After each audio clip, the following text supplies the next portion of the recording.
The Nürburgring not only tumbled cars around, but the points championship got shuffled too.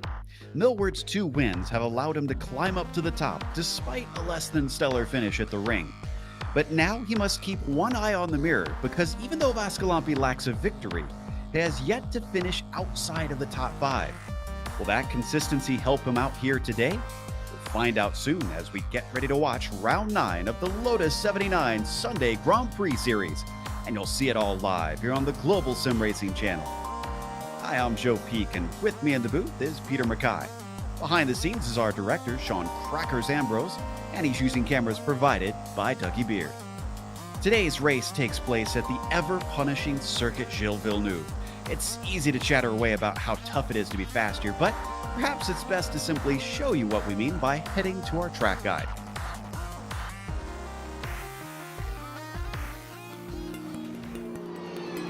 Welcome to Circuit Gilles Villeneuve. Host of the Canadian Grand Prix for over 40 years, this track's popularity among fans refuses to wane. Although it has gone through a few alterations in its history, the nature of its layout has remained pretty much the same. That nature, of course, is that its 14 turns are mostly chicanes, split up by long straights to add up to a 2.7-mile street course-like canyon of a track. These 4.3 kilometers are mainly made up of actual streets on the man-made Ile Notre Dame, though portions are specifically built for the racetrack. But whether or not fans consider it a true street course, the close barriers that line the majority of the track don't care what you think. Places like the exit of Turn 4 and Turn 9 frequently collect the greedy. But these pale in infamy to the notorious Wall of Champions. Named for its penchant to collect F1 World Champions, the corner itself is called Quebec. Regardless, it's a finicky and tight chicane with a critical corner exit, so drivers are tempted into edging the car as close as they dare to the concrete. Despite the numerous heavy braking zones, passing can be difficult at times for certain types of cars. Often, attrition or cut course penalties play a bigger part in who finishes where. While sports cars and NASCAR have both made stops here, this place is mainly known for its history with Formula One. Named after what is easily Canada's most popular driver in the International Open Wheel Series, this semi-temporary circuit looks like it's actually here to stay for a long, long time.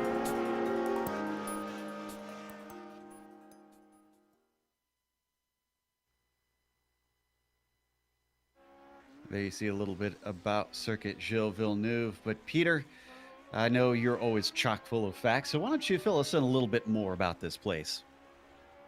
Well, Joe, it's an absolute pleasure to be here to commentate on this wonderful Lotus 79 series here at one of the iconic Formula One tracks, the Circuit Gilles Villeneuve, originally called the Circuit Notre Dame, and the first ever Grand Prix here in 1978, when, in fact, the Lotus 79 made its debut in the Formula One World Championship. Well, it was won by Gilles Villeneuve himself. Unfortunately, he had an all-too-short career before his untimely death in 1982, when the circuit was renamed in his honour. And well, for a man who won half of the Grand Prix that he took part in street circuits, he won at Long Beach, he won here, and he won at Monaco as well. This is hopefully our driver's going to put on a fitting tribute. Street circuit, very, very tricky. The curbs, you've got to stay off them in this car, especially with the skirts.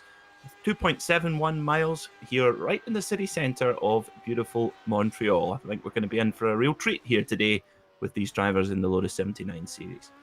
Absolutely. And what's interesting, too, is the championship is extremely tight. So as we take a look at the drivers' standings, you can see things can once again change around so quickly here today. Millward has got to keep up his pace.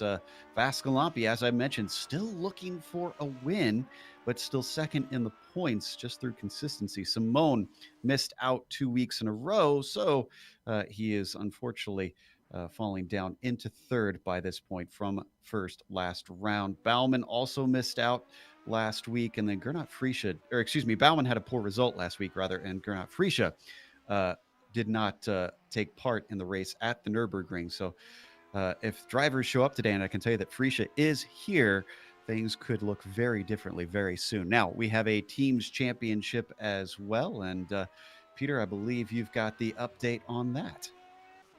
do indeed. The Parmalat Racing team, the Brabham team, leading with 318 points. And of course, Vascalampi, one of our Drivers' Championship contenders in that team. Candy Team Tyrrell, just 10 points back in second. Third is the Albalad Williams team, 76 points back. Fourth, my favourite, because they're sponsored by a brewery, Warsteiner Arrows Racing team, 91 points back. And fifth, Team Essex Lotus, 103 points back from the leaders. And of course, if you've never tuned in to the Sunday Grand Prix series, you might be wondering what exactly this race is going to be like. So we are in round 9 here today, and it's a 30-lap race that we are going to be taking part in. It is open setup in this series, setup very important in this car. We tend to wind up talking about it quite a bit. And well, we have penalties and disqualifications for too many incidents, too many off tracks and contacts and spins, but this is, again, not a track where it's likely you'll be able to reach that and still have a whole car. Now, cut course penalties might be a bigger story than that. We'll go over that in a little bit. First of all, we want to remind you that you can advertise with us. GSRC offers a wealth of options to help you get your branding seen on a platform with over 1 million monthly impressions. If your organization is looking for a global audience to advertise with, look no further than GSRC. Follow the link in the description below to find out more. Currently qualifying underway. Tomas Simon, no surprise here, he is on the provisional pole. Vainio Congas returns and is going to try and dispose of him, but he's got half a second back here on the second lap. As we're watching Simone, he's going to be the first to the line for the second one, through past the wall of champions, and that one looked clean in the Ferrari. Let's see what he's got if he can improve. No. Interesting. So Vainio Congas down into the line also does not go quicker. Fascinating. Yeah, interesting. No, absolutely no sign of Vascalampi. Can you see him in the session, Joe? Is he turned up for the day? He has not. So his chance of maybe taking the lead away seems to not be here. Millward is here, though. Antti Lepisto, as we watch another fellow Finn come through and down towards the line. His first lap was a 25.8. He's currently in fourth. And man, so many drivers seem not able to go quicker on the second lap. Jamie Hall, by the way, we missed it, has managed to get onto the front row and is much closer. He is less than a tenth away from Simone, but he is not going to take a second lap. Following Severi Seppa. Finn here, what can he do as he's heading down this almost never-ending straight? We're going to see some drafting battles down there, and tell you what, some do-or-die maneuvers into this super tricky chicane. Oh, brilliant camera there from Dougie Beard, and I tell you what, you can tell we've got some top-quality drivers here, Joe, because they're leaving not a millimetre of gap between themselves and the wall of champions there. Finally, we have someone who improves on the second lap. Seppa goes up to 6th with that try. So nice to see someone manage that as we are watching Lauren Doolittle come across. Gernot Freesia as we watch Granberg take his second time through. Looks like that one didn't count. Freesia, wow, a miserable qualifying for Gernot. Even though he's got the number 1 on his car, he's only good enough for 12th.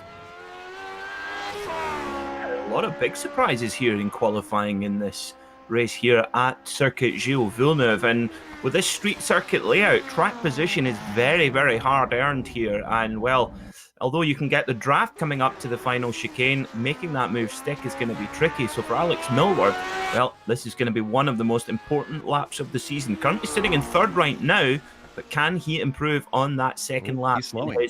By Saudi Williams. No good. He's backed out of it. You're right, Joe. Well spotted. Well, Alex Millward, he'll be actually looking back. Although not on pole position, he'll be looking back at some of the big names behind him thinking, that'll do. Yeah, still managing to start in third. Looks like we got a couple more before our time runs out here. Daniel Banker is going to be the next one through, I believe, as he's coming down the rowing lake. We've had a big cloud come over, and that has cooled the track significantly here. It's gone down from 98 degrees Fahrenheit just a few minutes ago to 94 degrees Fahrenheit. That's 34 Celsius now currently. Let's see if he can go quicker on this. No, he's slowing once again. All right, so Daniel Banker stays in 21st. Granberg next is on practice laps at this point as he's had his 2 times through. What about Kitty Ingstrom on his first try and only try? No, he is on an out lap there, so Kitty Ingstrom going to have to start from the back. And Peter, this is a big field today. This is not where Ingstrom wants to be. Absolutely not. No, at least Carl Villenueve not going to make it to the end before the end of the session. Well, drama straight at the beginning of the broadcast here, Joe. Like you say, that qualifying session, those are the 2 most important laps of the day on a circuit like this. And, well, for the fans viewing, well, I think we might be in for a treat here as some of the much faster drivers make their way through the pack. Indeed. So let's go through that starting order. Simone on the pole with Hall next to him. Then you've got Millward on the inside of row 2. Vainio Congas in 4th. Antila Pisto, good enough for P5. Bycroft, with his good performance at the ring, follows it up with a 6th in qualifying today. Seppa starts 7th. You've got Carl Villeneuve at P8. And then Juan Micosta starts 9th. Freakton Kate will round out your top 10. In 11th place will be Polly Kalevi Partanen alongside the number 1, the former champion Gernot Frisch. On row 7 will be Martin Granberg and Mike Rasmus. Row 8 will be Thomas Torp and Peter Konlexny. Row 9 will be Dylan Roberts and Barry West. In row 10, Bimal Anarharaman alongside Pablo Suarez. My apologies for the pronunciation there. And then on 21st will be Daniel Banker alongside Timothy Reed. Row 12, Andrew Dixon and Robert Simpkins. Row 13, Keith Herner and Thomas Delmouth. Row 14 will be Steve Searles and Nick Bell. And row 15, John Van Dorn and Craig Spitzer. Ingstrom, Fair, and Doolittle did not get times in. 33 cars out here today, and we've just about got them all gridded up. Even the drivers are giving each other a heads up to watch out.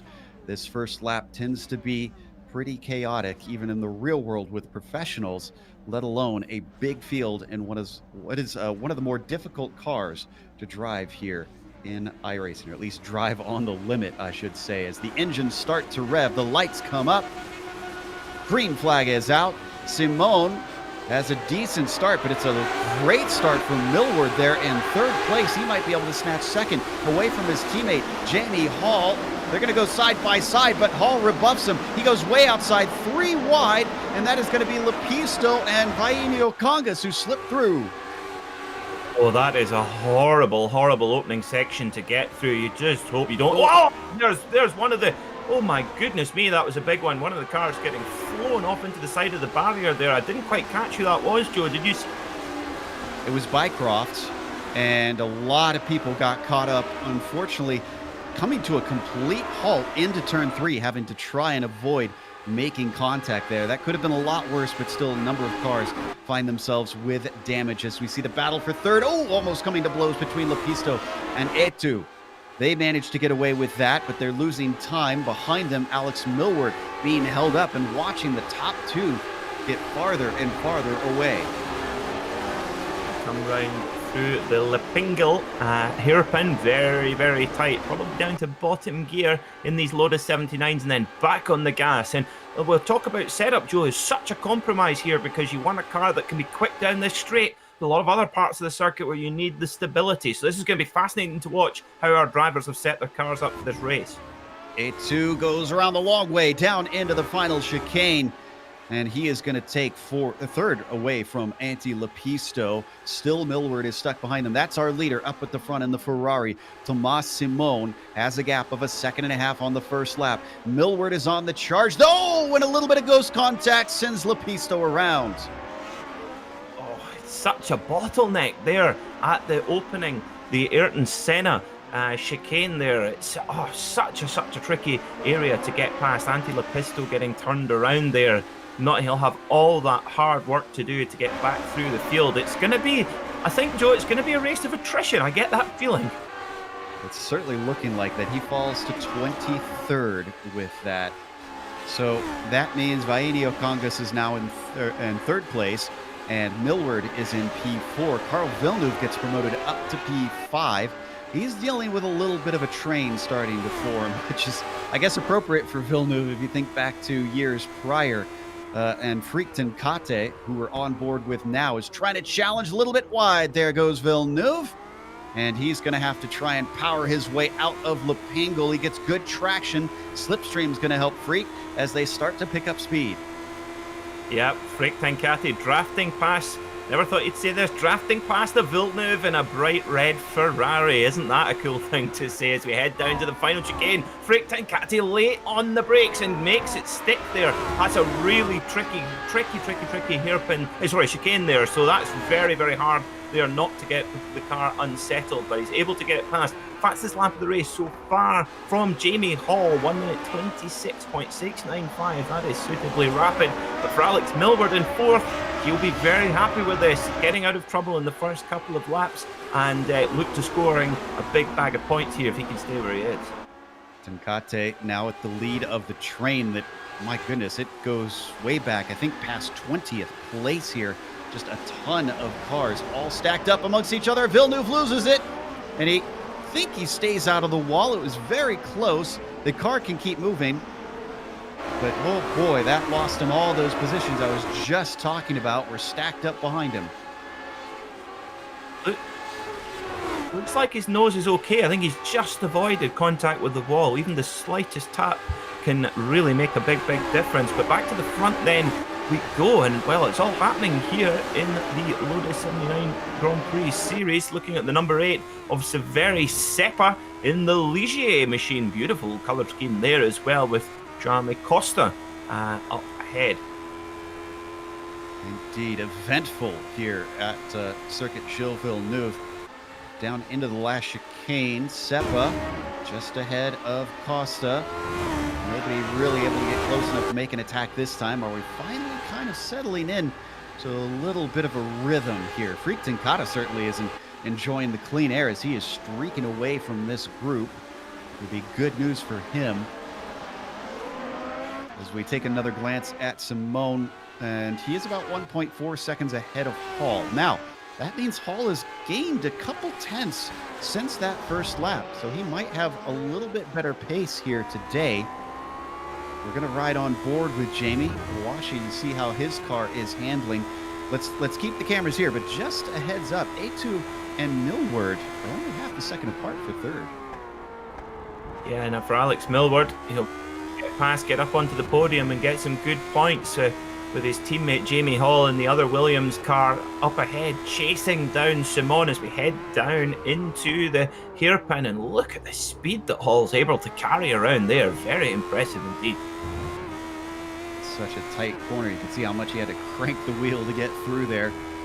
And coming down the long Rowing Lake Straight, it doesn't really gain much in terms of time, but he is keeping Simone honest.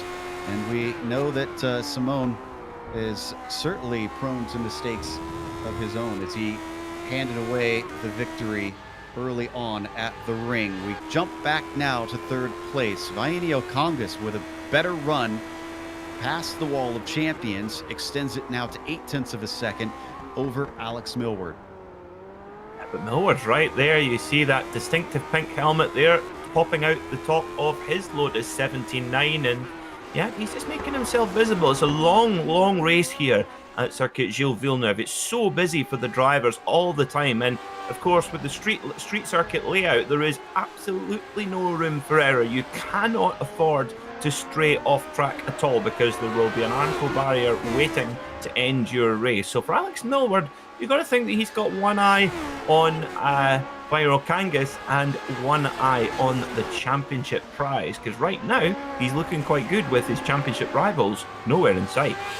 That's a good point. Maybe he's not as worried about trying to get the positions, just collect points. Since this is separated slightly, let's head back to Seppa back here in 6th place, who's still under immense pressure from Costa. Ooh, a little wheel spin there from Severi. Is this going to cost him? As the number 16 is right underneath him. He's definitely going to get a good run here. He's starting to close in. No cover off from Seppa. Down to the inside. Wanmi's got clear track. He's got the desired line. Outbreaks him into the corner, and he's clean through.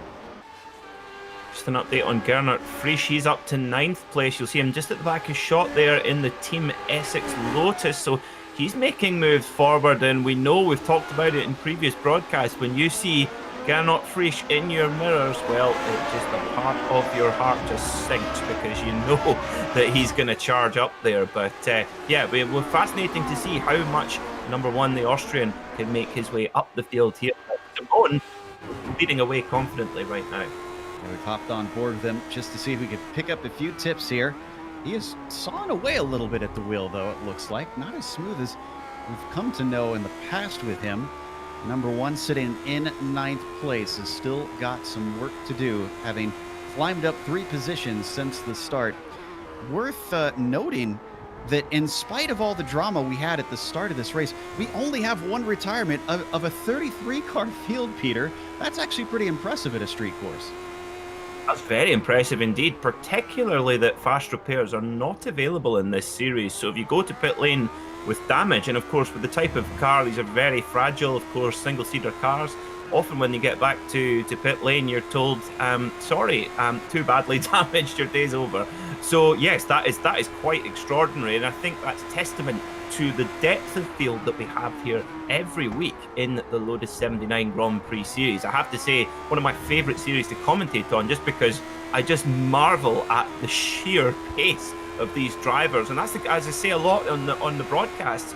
The great thing is here is watching sim racing is you can go and have a go in these cars on this circuit. Fire up your iRacing and go and have a go, and you will just see just how talented these drivers actually are.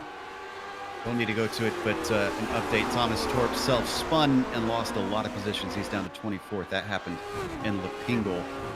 So we continue to watch this train of cars in the mid-pack, the upper mid-pack here, kind of almost a little bit stuck amongst each other. We heard Peter say a little earlier that passing the qualifying, ultra important at this track, despite there being lots of opportunities in heavy braking zones.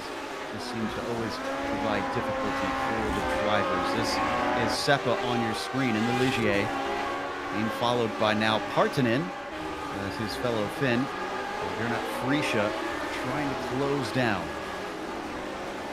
I think also one thing that's worth noting as well to our viewers, Joe, is that the Lotus 79, the drivers, not only are they incredibly fast, they're incredibly clean and fair. They all race each other hard, but there's no silly do or die moments. You know, if a driver is going to make an overtaking maneuver, they're only going to make it if they're confident it's going to come off. And of course, also the driver being overtaken doesn't shut the door stupidly as well. As we see Gernot Frisch, just as I say that, Gernot Frisch makes, well, getting very, very cozy there, coming into the chicane. But Millward, he is moving up now, wanting to get his spot on the podium. Saw him take a go there into the center chicane. Didn't quite come off, though. He's still right on the back of him as they now work their way through some of the tighter portions. Trees on either side. Very little runoff everywhere you go through this part of the track. And look at how much the cars are sliding around. It's not a ridiculously hot day, although it is a little warm on the track surface, as I mentioned earlier. It's gone back up to 37 degrees Celsius. That's about 98 degrees Fahrenheit. So I'm surprised at how much we're seeing the cars slide around. Yeah, it's almost, well, kind of, I always think of Gilles Villeneuve himself, and you watch some incredible videos of him sliding Formula One cars of the era around, usually Ferraris. Of course, his first ever race was with McLaren, and all the rest were with Ferrari and Formula One. And he had that amazing style where he leaned his head. Of course, you can't simulate that on iRacing, but I bet you some of the drivers in their sim rigs right now are leaning their head to the side as they're going around the corners, just like Gilles Villeneuve did. But you're right, that higher track temperature really making it really slick and greasy for the drivers. But oh wow, God, that makes you jump every time the driver's getting that little oversteer coming out of the wall of champion chicane. I have to confess, even when I'm driving on the sim, I do lean my body on my head. It's just, I don't know, I can't help it. But this battle has certainly been a lot of fun, but we got to duck away because Jamie Hall has caught up to Simone. It's less than half a second now, and Simone may have called this. He didn't seem to feel confident about his race pace. He even mentioned, I don't know if it was joking or if he was legitimately concerned in the chat, saying, watch you guys catch up to me in the race itself, even though he out-qualified everybody. So seems to be coming to fruition either way. And Jamie Hall is the number 6 that you see there in the green and white Williams chasing a Ferrari. Yeah, there you compare their lap times. Simon's outright lap pace so far in this race. The best lap for Simon, 1 minute 26.796. Jamie Hall, 1 minute 26.695. So there's only a tenth in outright pace, so they're very evenly matched. And Hall 0.4 of a second faster on the last lap, so clearly he's on the move. But for Simon, you've got to think he's maybe a little bit of mind games there. Do you think, Joe? Just maybe underplaying his hand slightly. I don't know if he is. He's playing it pretty dangerous because here comes Jamie Hall. A little bit of a peek down into the first corner, but then decides better of it as they both swing it through. Now, these cars do suffer, even though it's a ground effects car and it's known for that. We've seen in the past that following closer to the car ahead can be tough. So I'm wondering if that's maybe what's causing some of these trains and some of these battles to not be more fierce than what we've seen, Peter, that maybe getting right where we see Jamie Hall now is just kind of forcing him to be stuck.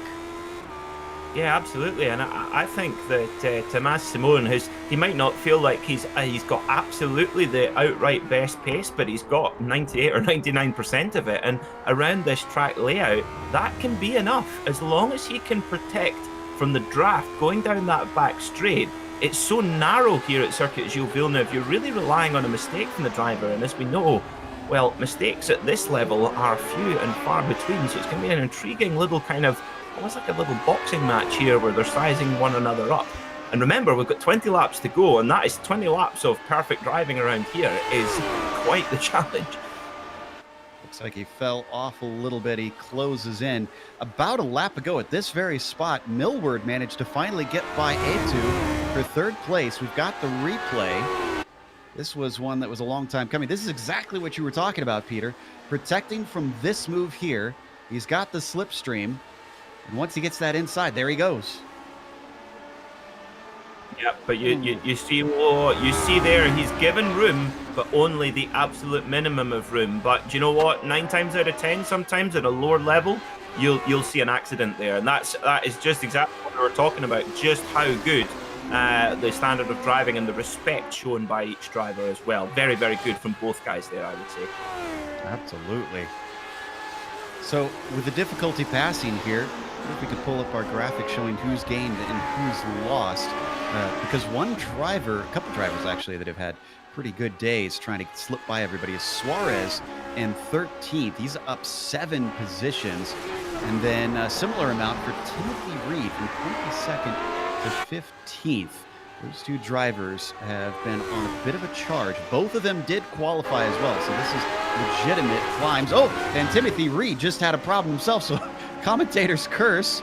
He's going to lose a position to Daniel Banker just now with a whole lot of wheel spin coming out of turn 7. There you can see he's now caught up in quite a bit of the train. Oh yeah, that is a snarling pack to say the least, right? Let's have another look at the replay to see what happened there to Timothy Reed. Let's see. He's already got damage, and that is a good catch. That was a very good catch. Yes, I'm glad I had my microphone closed when I first saw that. So as he continues on now with a whole lot of cars all around him.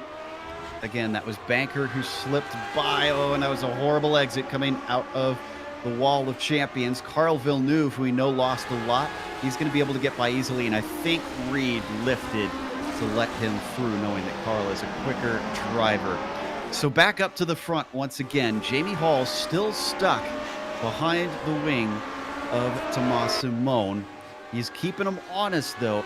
You talked about the level of these drivers. Any little mistake from Simon is going to open a door for Jamie Hall, and I don't think he's going to wait for a second invitation. Definitely not, and this is certainly the closest we've seen him. A little bit of oversteer when getting on the power there from Thomas Simon, opening up that 470 horsepower Cosworth DFV V8, and now, of course, it just wants to spin the rear tyres, but he's got the power down, and off he goes. He's clearly got that Now, Joe, what do you think? I think Tomás Simón has got that car set up that little bit less draggy just to protect in the draft, which if he has done that knowingly, then bravo, because that is what is keeping Hall behind him. I think through the twisty stuff, Hall is able to get back on his gearbox. As we saw there at the hairpin, Hall was right on the back of him, and then basically Simón was able to break the draft rather than be caught. So I would wager that he's got that car set ever so slightly less draggy than Hall had. Ooh, and we need to go to Partonen in the number 20 because he's been quite in a battle here. He's got Rasimas side by side. They've been this way since out of the Wall of Champions, where Partonen actually got past. And you can see the car that got by. He successfully defends. Gernot Friesche, though, is off like a shot, already well ahead. Both of them sliding it through turn 5, and then trying to get back to the line for T6. Partonen still holding on to that 9th place. Yeah, talking about that setup, this is where I wish we still had Ozzy here. He seems to know everything about how to get this car quick. And what I've gathered from him over the seasons, having him in the booth with me, is he seems to say that it's a bit more of a mix of the wing and the ride height of the car can affect the pace. So I'm not sure exactly what he's done, but you're right. It seems Simón is just out dragging Hall every single long straight. Yes, dear Ozzy, he when we commentated together on the race at Oulton Park, I just marvelled at his technical and historical knowledge. And when he started talking to me about Wicker, I have to say, I was incredibly impressed, and also was really struggling for an intelligent response to what he was telling me. I was like, yeah, I like Lotuses, they're fast too. So Timothy Reed unfortunately had a wreck. Don't need to go to it. He spun himself out of turn 7 once again. I didn't quite see if it was another wheel spin situation, but he had to take a tow. Let's go on board here with Rasimas, still hassling Palikalevi Partonen in the number 20 car.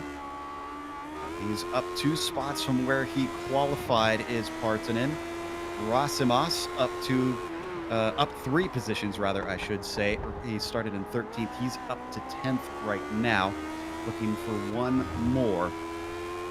We've only had 3 DNFs now with Reed out of the race. Doolittle is the other one, and we mentioned Bycroft earlier on. Otherwise, 30 cars still running on track.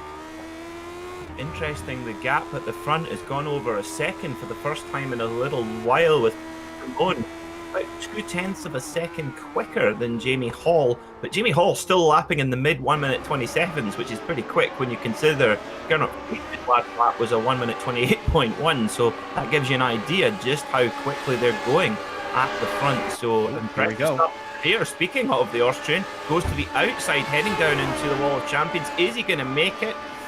Oh, I don't know. Yes, he has done. Oh, I'm sorry, I'm getting my blue and red cars mixed up there. I apologise. That's the number 7 of Mike Rasmus. My apologies, viewer. Yeah, he's a New Yorker, so he has certainly worked his way by, and now up to 9th place. Partonen not having the best couple of laps here, with Friesche going by, and now Rasimas demoting him as well. Next one behind him is going to be Martin Granberg, who's going to try and see what he can do on the number 7.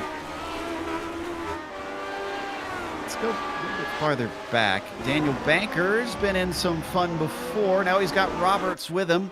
And Engstrom, remember Engstrom did not qualify. He tends to be a relatively quick driver as they go side by side. Now Roberts and Banker going to be demoted. Engstrom's looking for the run, but he gets held up as there's just not much room with walls on either side coming through 5 and down into 6. Still, he could set himself up. Let's see if the Riverside run allows him anything. Once again, just can't get the power down with Banker parking it on the apex. He gets at least a little bit of a slipstream up towards 8 under the bridge, and it's just not there. Shuts the door. And looking at Roberts as well, I have to say he is in a very appropriate paint scheme. The yellow and black paint scheme there. Of course, Kenny Roberts running in the yellow and black speed block colours for Yamaha USA before coming over to dominate motorcycle Grand Prix racing. You must forgive me my motorcycle reference of the broadcast, but that's out the way. You're pleased to know. Now, interestingly, we talked about our dear colleague Ozzy and our very own Flying Finn and his amazing technical knowledge. Well, actually, the DFV engine that is in the back of this car, and the most successful Grand Prix engine ever. But when it was originally tested, it was in the Lotus 49, the kind of predecessor, or one of the predecessors for this car. And Graham Hill, he had some feedback, which is much more my kind of level. He just summed it up saying, it really has some squirt, which means in English it's fast. Yeah, and if I recall correctly, that was the first car to use that engine, or if not, it was the first car where it was actually a part of the chassis itself. It was. Yes, indeed. And coming through 3 and 4, still used in another Lotus here. Another generation down the line by quite a few years, more than a decade's worth, and still a good engine. Banker trying to use it to get away from Engstrom. Speaking of that squirt, certainly trying to get that throttle down without getting the wheel spin. But Banker's doing a decent job for the time being. Engstrom hasn't been able to try and send one up the inside quite yet. So we'll go to the leader now, Thomas Simone. Let's see how he's getting on. He's actually stretched it out, Joe. 2 seconds now from Simone. A 1 minute 27.1 on the last lap. That is suitably rapid from the leader in the number 4 Alfa Romeo. Beautiful paint scheme there as well. I nearly called it a McLaren, but that's such is the way with that particular brand of Philip Morris tobacco product. Apologies, and I accidentally called it a Ferrari earlier on. I got the full set. Yeah, so, this makes me wonder, maybe Simone had a car set up for the end of the race. These cars do change weight quite a bit without pit stops for fuel. So I wonder if it's just sort of coming into its own now that it's getting lighter, and Hall finds himself stronger with a heavy car and suddenly falling away here. The good news for Hall is that he's 5 seconds ahead of Millward. Millward's taken that 3rd place and run away, but he's kind of in no man's land, sort of got that Max Verstappen-like race going on where he's got nobody around. Yeah, certainly for the rest of the field, that's the safest place for them to be, giving a good social distance to young Verstappen. Very aggressive and very quick driver. One of my favourites in the field, I have to say. I do like how he picks it up and gets it a bit more aggressive. So let's have a look at 8th position right now. Gernot Frisch in the Team Essex Lotus with the Candy Team Tyrrell of Mike Rasmus, the New Yorker. Apologies for that, calling him Austrian earlier on. More just a colour scheme complication than anything else. And he's chasing down the number 1 of Gernot Frisch, who is Austrian. Yeah, I guess if you had accidentally called him a Dutchman, you'd be a little bit closer there. Gernot Frisch is still trying to hold off Rasimus and Partanen, or well, rather Partanen trying to hold on to the back of Rasimus, I guess is how I should put it, after he got passed by that number 7. This is starting to look a little bit line astern here, as most of the drivers distancing from each other. So let's jump back to one of the closer fights. Engstrom and Banker, who we were looking at earlier, but wow, a great exit off of the center chicane for Banker, as Engstrom was within a car length and then just falls away off of that turn. Yeah, brilliant drive there, and just that application of the throttle is so important at these cars, and just getting the application of the throttle and the brake, they really are a thoroughbred racer. And then once you've got them up to speed, the downforce is absolutely unbelievable. I can't believe what it must have been like for Mario Andretti and Ronnie Peterson driving these cars. They must have almost felt sorry for their competitors, so dominant was this car. Lopes it back in though. Engstrom has climbed his way forward up to 21st without that qualifying. Could this be the shot that he needs coming out of Lapingo? Oh no! It's a different kind of shot to the back of Daniel Banker, who gets turned around and has to wait before he can get going. Oh dear, he's broken the banker there. Oh no, sorry, my apologies. Oh no, that's not what we want to see. I mean, to put it out there to avoid that. To be fair, even in real life, we see drivers tend to make contact into there. It's so slow into that corner. Still, I mean, you're the car behind. That's your responsibility, not to run into the car in front. And Kitty Engstrom going to have to be giving some apologies. In fact, I think he did get on the radio and give a sorry to Daniel Banker after that incident. So once again, back to Gernot Frische. I still assert that I think Frische doesn't quite fit well with this tire model. Ever since they updated this car to the latest tire model, it seems like he hasn't been as competitive. And this season in particular has not had results. He's only managed to get up to 8th, and his race pace does seem decent, Peter. He seems to climb forward, but I don't know, something about this, the way this car handles just is not jiving with the number 1.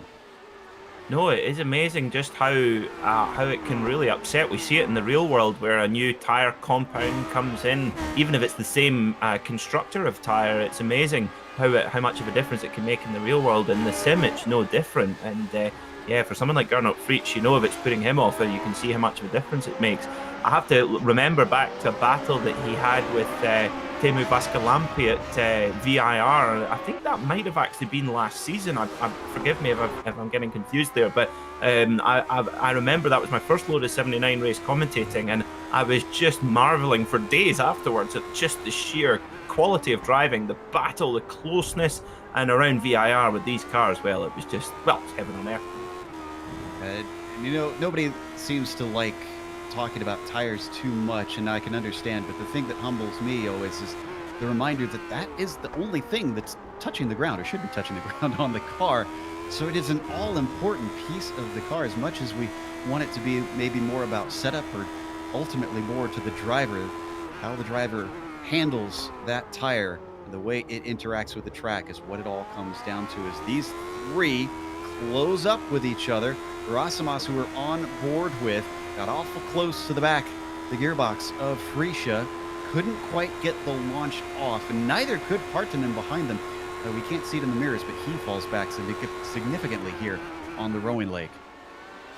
Yeah, you mentioned tires. It's, of course, the drivers who had the opportunity to test tires back in the day, that they could really get an advantage there. But as we see Gernot Frische, he's having to go defensive here.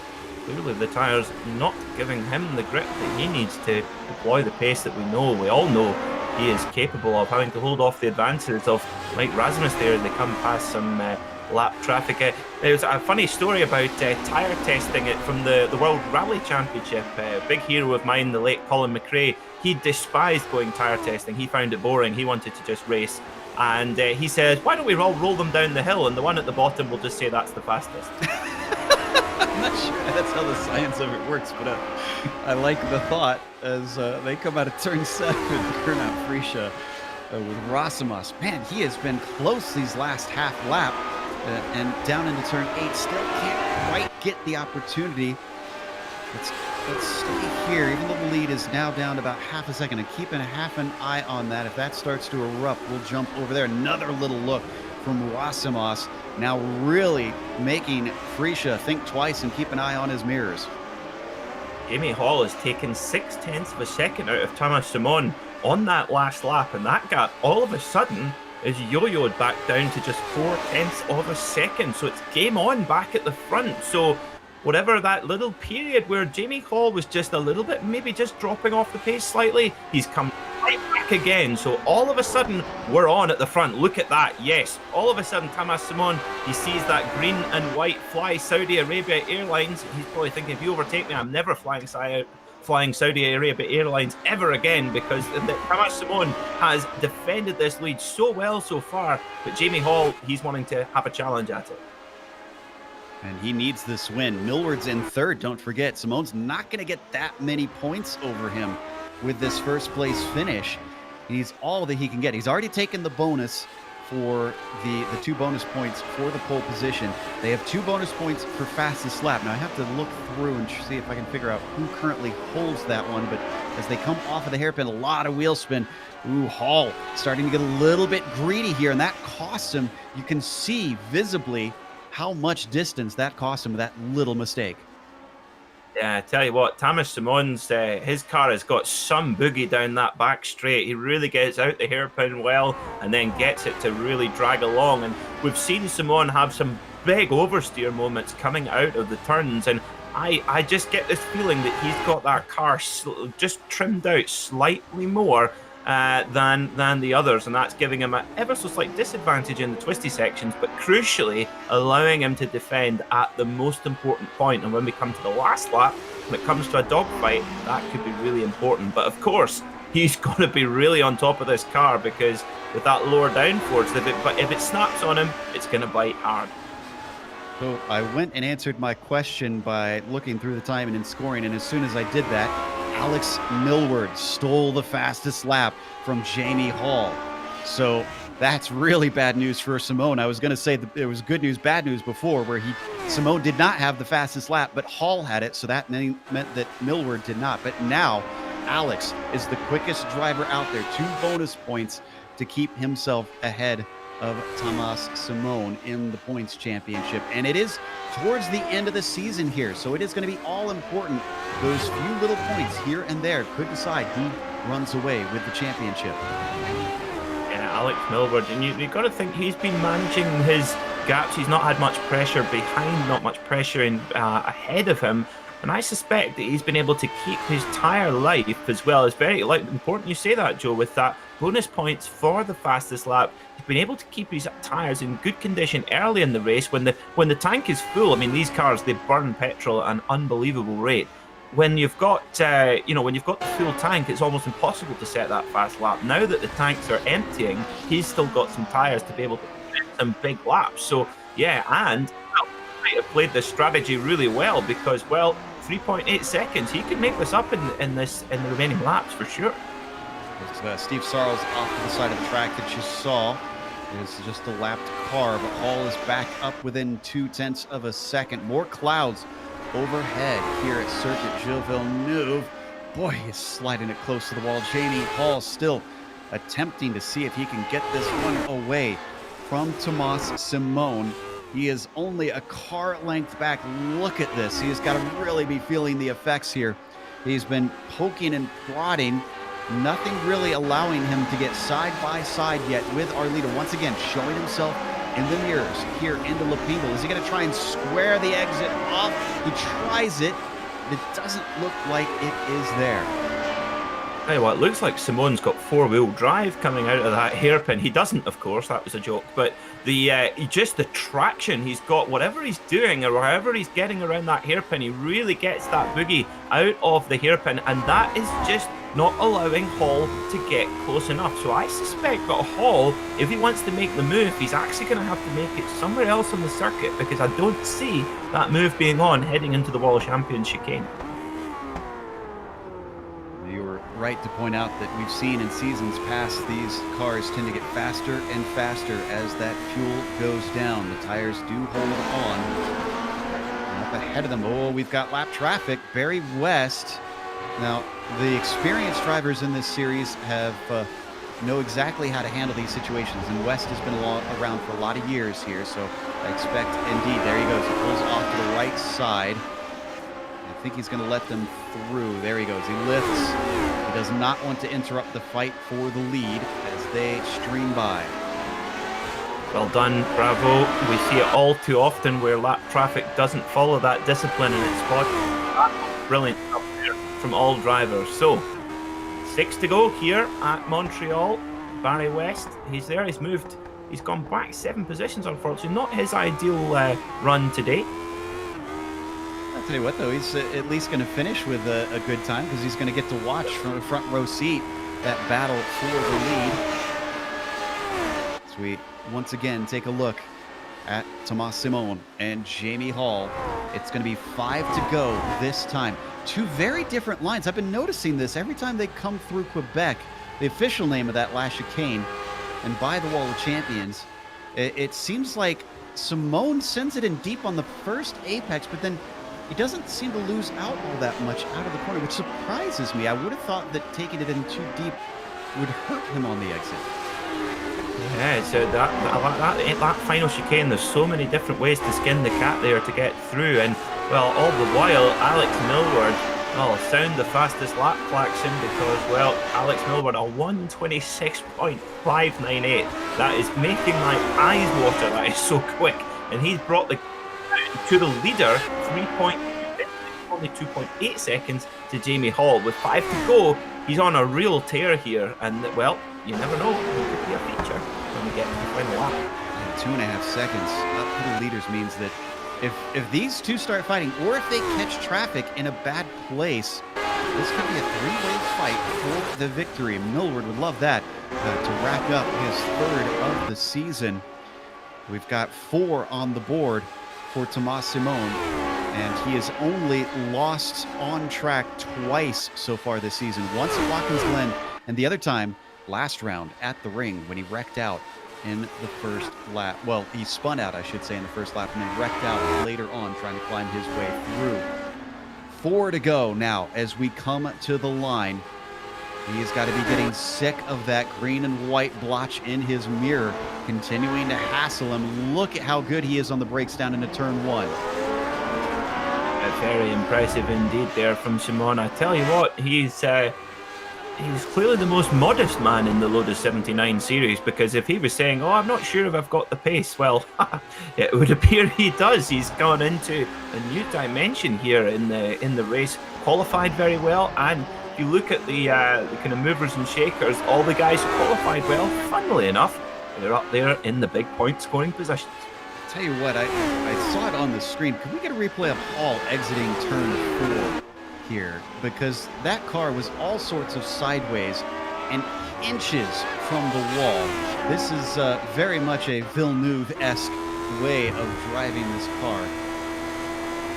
It's his right rear tire that's going to get very, very close. This is, let's see, we're looking for out of turn 4, so I think that was out of, this is 6. We need to back up just about 20 more seconds here.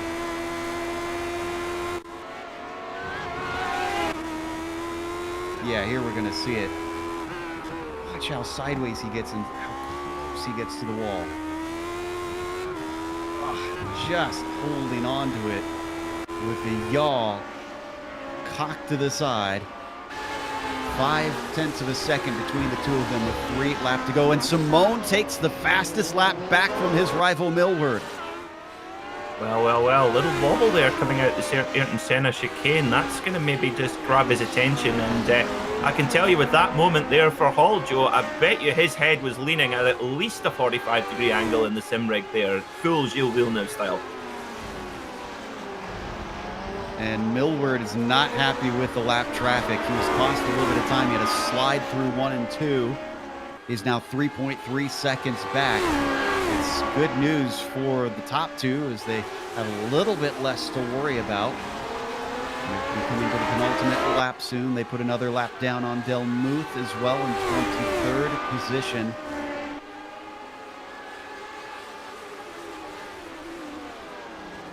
Oh, Fingal again. Sorry, Joe. I think Jamie Hall, they're getting on the grass, on the brakes, heading into the hairpin. That is not something you want to make a repeat event of, because just a millimetre more and he could have been going backwards into the chicane there. That is really, really dangerous. Of course, we saw Robert Kubica obviously having one of the biggest accidents of his career there many years ago, back in, I think it was 2007, where it happened in the BMW. But thankfully, no harm for Hall, but that will have grabbed his attention, make no mistake. I'm glad you clarified one of the biggest, because my mind immediately went to, he's kind of had a bigger accident that affected his career, but no, Jamie Hall now, fastest lap, trying to catch Simone. So he takes those 2 points away. Back behind them, Millward's not been able to regain the ground that he lost from that lap traffic. It's still 3.9 seconds separating them. We're down to 2 laps to go. So my question is then, how desperate does Hall get? Does he try and steal this one away from Millward? I'm checking to see. No, he has not had a win so far this season. In fact, I don't think he's even been on the podium yet. 5th place is the highest he has seen on the Sunday Grand Prix series. I think when you're this close, no matter what the outcome, no matter what the consequences, I think Jamie Hall, if he can get close enough, and I think that if is the biggest word we're going to use all day, even though it's only 2 letters, because this is if he can get in a position where he can make a move on Simon. So far, he hasn't really ever had that opportunity. As whoa, he makes himself gives Simon a reminder that he is still there, just making sure he's in the mirrors there as they focus on the power so early. White flag then. Well, if he's got to make a move, this is now or never for Jamie Hall in the Williams. And another fast lap, 126.3. That's rapid. Millward, though, is the one that takes it. So he's trying his darndest to close down, even though it might be a fruitless effort in the end. But you never say never. We saw that last week with the British Grand Prix. Jamie Hall, fewer and fewer corners to try something now. He's still within 0.3 of a second. They come onto the Riverside Drive as they speed down towards turn 8. He shows himself in the mirrors, but this is indeed a desperate move. He is nowhere near trying anything from that far back. He's trying to get into the head of Tomas Simon. It is going to have to take an incredible launch off of Lepingle for him to have anything. Once again, showing himself, that is not going to happen. There is no way that pass is going to work out.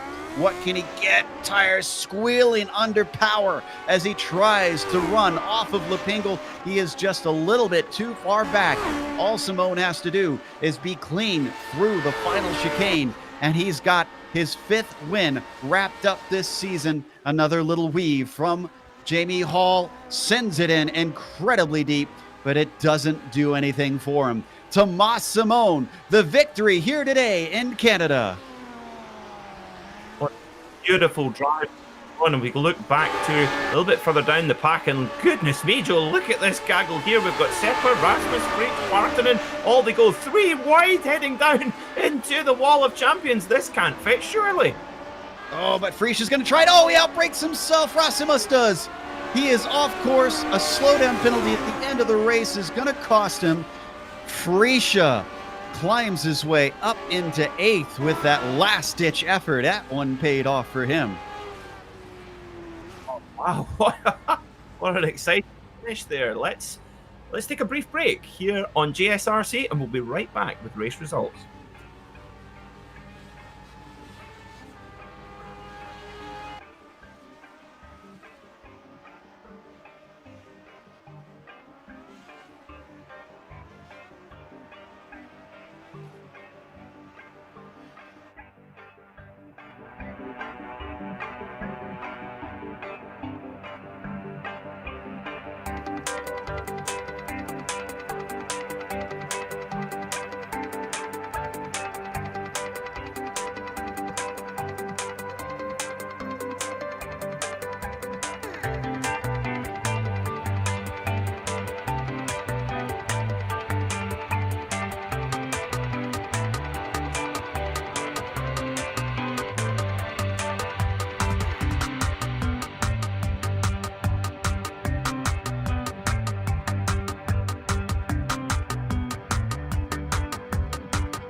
Welcome back to Circuit Gilles Villeneuve. Here in Montreal, we saw a fantastic race with the Lotus 79 Sunday Grand Prix Series.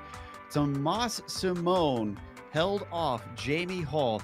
Even he admitted once again in the chat after the race, he did not have the pace, but he had the top end speed, and Hall could not do anything with his draggy car to try and overtake him. So it was half a second between them at the line, with Hall coming home in second place. Alex Millward a little bit flustered at the end with the lap traffic and falling back about 4.5 seconds, finishing third, but still a nice podium for him. Etu Vaina Congas finishing P4, bit of a quiet run after he got overtaken by Millward early on. Freakton Kata, same thing.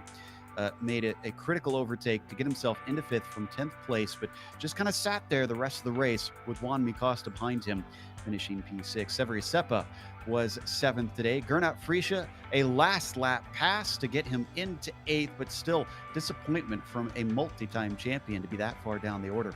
Partonen was 9th, and then Rasimas was 10th. So outside of the top 10, in 11th place, Antti Lepesto. In 12th was Martin Granberg. 13th was Peter Konleksny. 14th, Carl Villenueve after that little spin early on in the race. 15th, Dylan Roberts. 16th, Pablo Suarez. And 17th was Kidley Engstrom. 18th, Thomas Torp. 19th, Andrew Dixon. And rounding out the top 20 was Vimmel and Harriman. 21st, Daniel Banker, who was certainly a lot of action, which is exactly where he started, ironically. Keith Herner was the last car on the lead lap in 22nd. From there, you get to the cars that were lapped. Delmuth, Simpkins, West, Ferrer, Dorn was the last one lap down. Bell, 2 laps down. And I believe from there, it is all DNFs.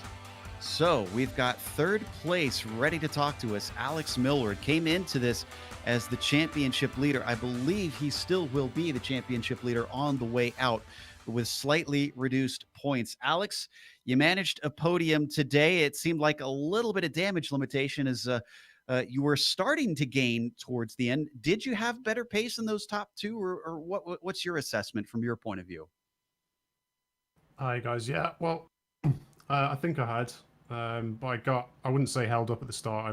I messed up twice, and then Etu was quicker than me, or the car wasn't behaving in the first lap, so I wasn't expecting to pull away from Etu that well. But then I could see the times tumbling down for myself versus the 2 up front, and I was just hoping would they battle. And before I go any further, I just want to apologise to Antti. I've just looked up the lap 2 contact, and to me there was a 1.5 foot between us, and it just pinged you around. So really sorry, mate. The unfortunate reality of racing over the internet.